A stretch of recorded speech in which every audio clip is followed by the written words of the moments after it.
what the Unabomber could teach Austrian economists. So, a few days ago, I was on the bus listening to podcasts, and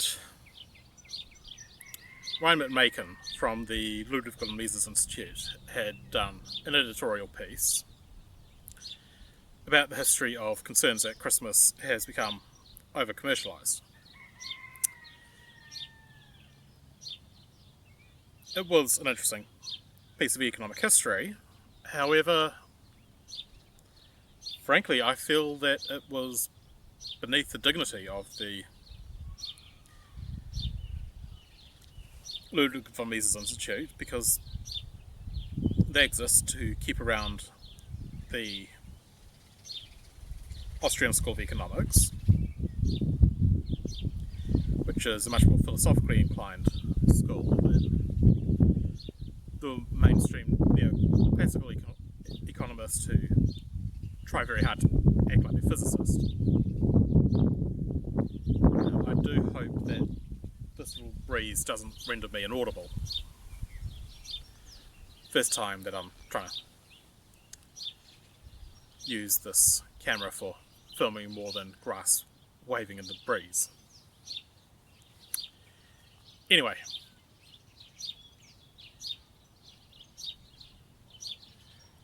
the thing with the Austrian school is that, versus the neoclassicals, is that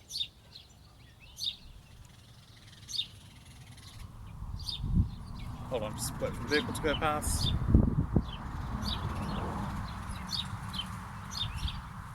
Don't know how audible that is in this video, but it's a bit on the loud side.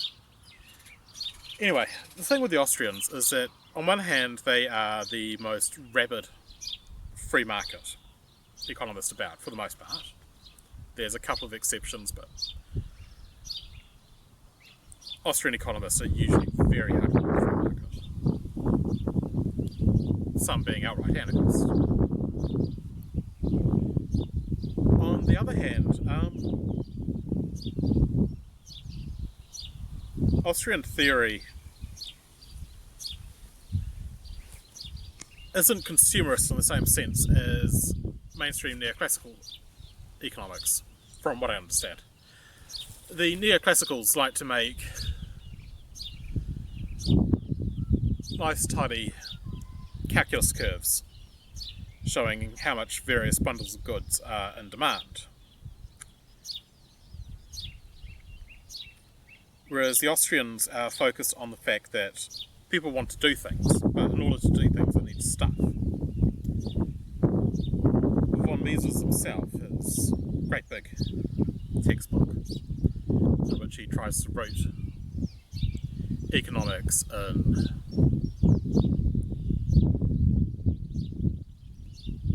all the other sort of soft social sciences of the time. Not that I've read it, I've listened to the first chapter or so in audiobook form. I should read it someday. Anyway, his great big textbook was called Human Action for exactly this reason. The Austrians are concerned with what people do, not just accumulating stuff.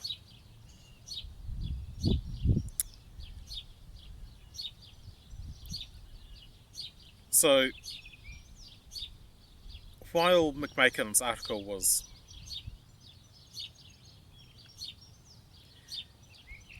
interesting in its historical aspects, he was using some very mainstream neoclassical kind of reasoning of, well, don't you want things? Having things is good, and having things can be good. But it's more complicated than that, and I think there should be some kind of a synthesis between the Austrian perspective and that of the Unabomber Ted Kaczynski, who I have talked about in a previous audio recording back before I had the camera. Now, Kaczynski had his objections to the Industrial Revolution that were fairly centered environmental stuff, but that wasn't his main objection. One of his big objections is that when people have it too easy, and I would argue that certain quarters of French society shortly before the revolution had it too easy as well, but he was focusing on the industrial era.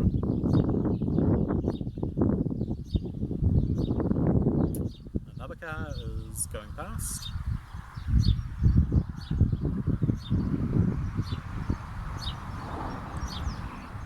When people have it too easy, they begin to treat their discussions with their peers as reality itself rather than merely words about what may or may not be reality. And furthermore, they start looking for tasks that will use up the energy that would otherwise go into the necessities of survival. He calls this surrogate activity. Now, some surrogate activity is perfectly harmless. I myself have a hobby project to make an operating system from the programming languages upwards. That's just me having a hobby. I also like photographing grass. However, communist revolutions, feminist overthrow of domestic life, and the various other leftist movements also fall under surrogate activity.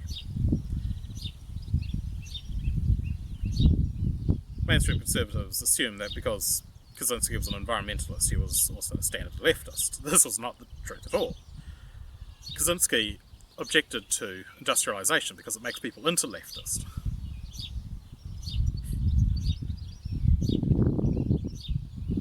Anyway, I believe he called that energy that would ordinarily go into survival as the power process. And look, I'm not a fan of when people start talking about power endlessly. But it is in fact the same thing that the Austrian economists call entrepreneurship. You see that something should be done, you see that it can be done, and you set about to do it. The Austrians have a remarkably broad meaning to their definition of entrepreneurship. And again, I'm not an expert in their literature.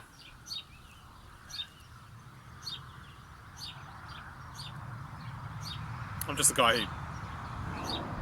wait for the vehicle to go past. I'm just a guy who listens to a podcast. I would be interested to be corrected by someone like Bob Murphy. Hi. I certainly don't have a head for mathematics like those guys do.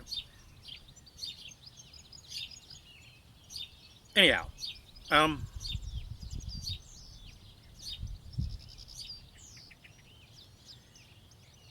yeah, there is something of a compatibility of concepts between Kaczynski and Austrianism, and I think that's something which should be explored.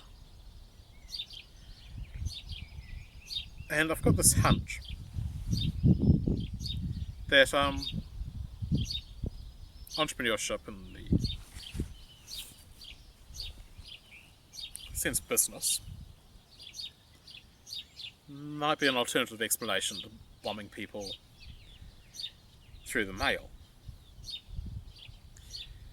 It's been a while since I read Kaczynski's manifesto. Should do it again.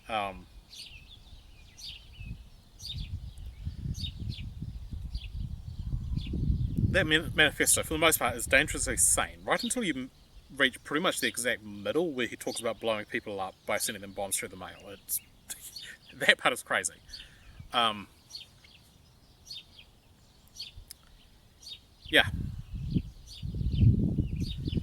So, here's my proposition to Austrian Economist. You guys should be doubling down on the human action angle and looking into how the opportunity to be an entrepreneur is a good in itself that people desperately need. They need to be mentally occupied in ways which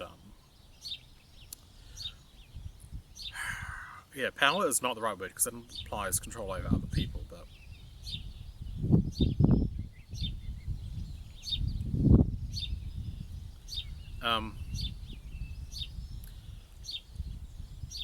people need to have a sincere feeling that their life isn't on a railway track.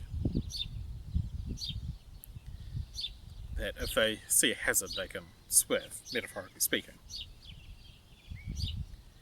That if they see a fresh opportunity, they can swerve towards that as well.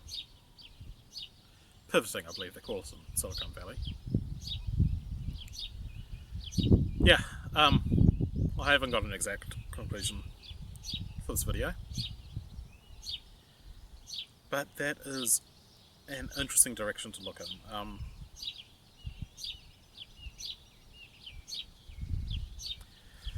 Problem is that I think it is muddling the inputs and the outputs in a very real sense.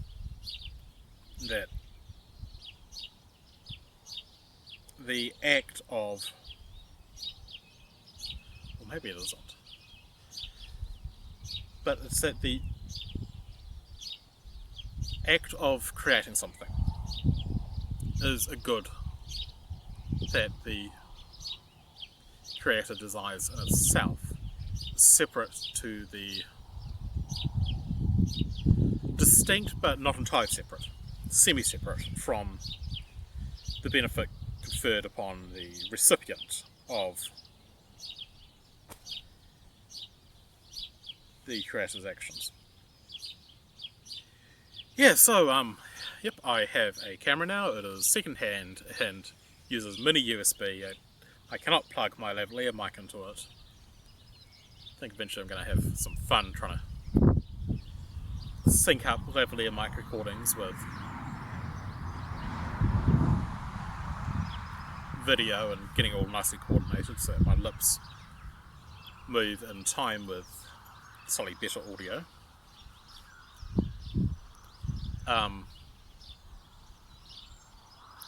As mentioned, I've got my big programming project of making offline OS, an operating system strictly for amateur programming.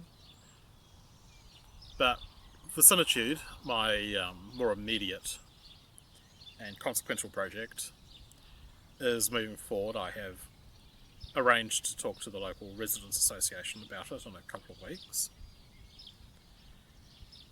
Yeah, been looking after sick family members. That's life. Well, enough of me yapping. Ryan McCoskrie, over and out.